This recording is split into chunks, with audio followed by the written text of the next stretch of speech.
going on, Jeromes? So the Minnesota Vikings finally made a change at the pivot position, bringing the veteran center Ryan Kelly, the pride of Alabama. Roll Tide, coming in from the Colts. And yeah, even though he is 32, yes, he's a little bit longer in the tooth, but this is a quality money ball move. Like, this is signing David Justice if you're the Oakland A's. This is just getting the last just little bit out of his career sponge. Is he sponge worthy? Yeah. But Ryan Kelly, I'm going to tell my kids this is Ryan Kelly. That's all. But also what was key is that signing Ryan Kelly brought Will Fries. Because everywhere that Ryan Kelly went, Will Fries was sure to go. Spuds McKenzie, all that chemistry on the center and right guard spot. And again, finally making a change from Bradbury. Bradbury's a good dude. He tried hard, but it just wasn't enough. And the Vikings finally moved on. And also the left side, Donovan Jackson. Woo, it's for real with Ryan Kelly. It's beautiful. Just this is the most I've been excited about a Vikings offensive line since Steve Hutchinson. It's going to be good to go. Over at the Daily Norseman, our guy Doug Farrar did up a nice piece, talk about Ryan Kelly, how he's an underrated free agent signing. Unless you were a tackle on the Vikings offensive line this past offseason, and your name was either Christian Darrisaw or Brian O'Neill, you were not safe for work following the 2024 season. Right guard Dalton Reisner was allowed to walk. Still free agent, by the way.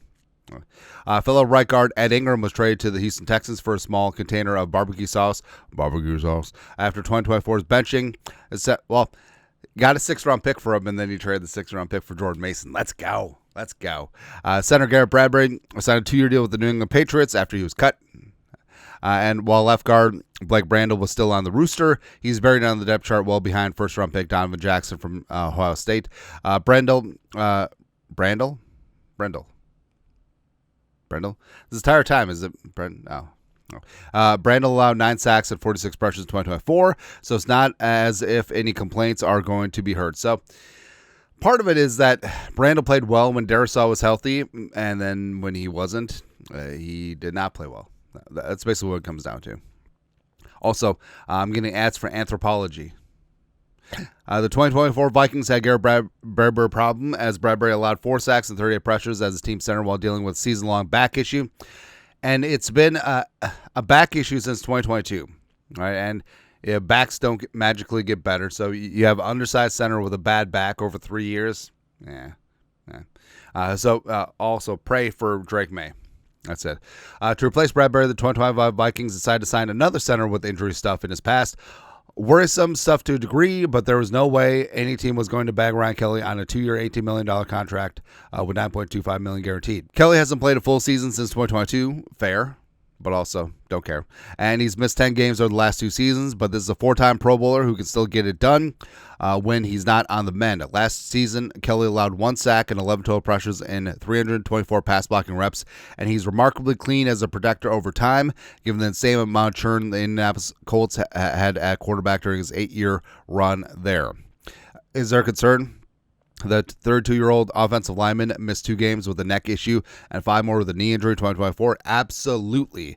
But when you bet on the upside of healthy, there's always a risk. However, a healthy Kelly will be a massive boon to this line, especially as he's sticking with his former Colts buddy Will Fries at right guard, as Spuds McKenzie signed a 5-year, $87.72 million contract with $44 million guaranteed. And it helps that old guy's highly motivated and that he'll be a major part of McCarthy's development. In mid-June, Kelly said the 25 Vikings might be the most talented team he's ever been a part of. He said that about the 2024 Colts too, but it's okay.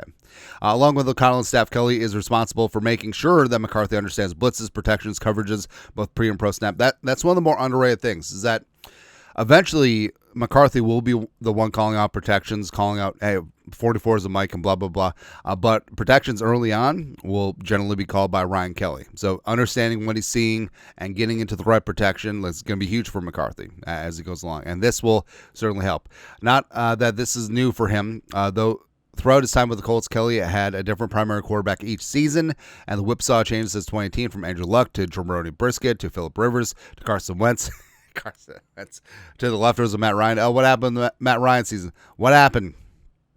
What happened when the Matt Ryan Colts played the Vikings? I don't know. To Gardner Minshew, to Anthony Richardson, this guy who understands how to help a quarterback with the nuances of the game. If you never had to do all of this, you're looking at it through a tiny lens. Kelly said of McCarthy, McCarthy's need to discern what's in front of him. In order to see the full picture, you have to have coaches who demand that of you. His development to understand is more important than me showing how capable I am. We want to push this guy, and he's responsible. Has responded incredibly well. He's a very smart guy. No question about that. Now we'll see how well he can hold up. So with Kelly, like, backup center is a concern, right? So I hope that Michael Juergens can step up and be the heir apparent. But you can tell by the way the Vikings brought in Zeke Corral as well as Rashawn Lee. It's like we need to find who the backup center is going to be just in case.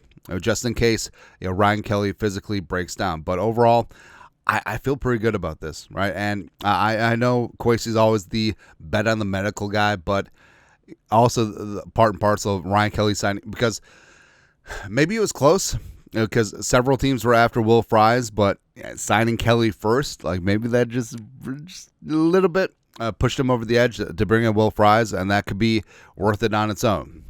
Because I think that Will Fries is going to step up, be a Pro Bowl type guard at right guard for the Vikings and going forward, but also, this just looks good, right? And not only the development of JJ McCarthy, but also the development of Donovan Jackson next to a veteran like Ryan Kelly. And it's great that Jackson's been getting first-team reps at OTAs, being able to absorb all that knowledge, get reps in with Ryan Kelly. It's smart. It's really good. But your thoughts are thoughts. Ryan Kelly named one of the underrated signings of the Vikings free agent offseason. Let us know your thoughts. Comment section. You guys are the best you have to do. Skol, production value.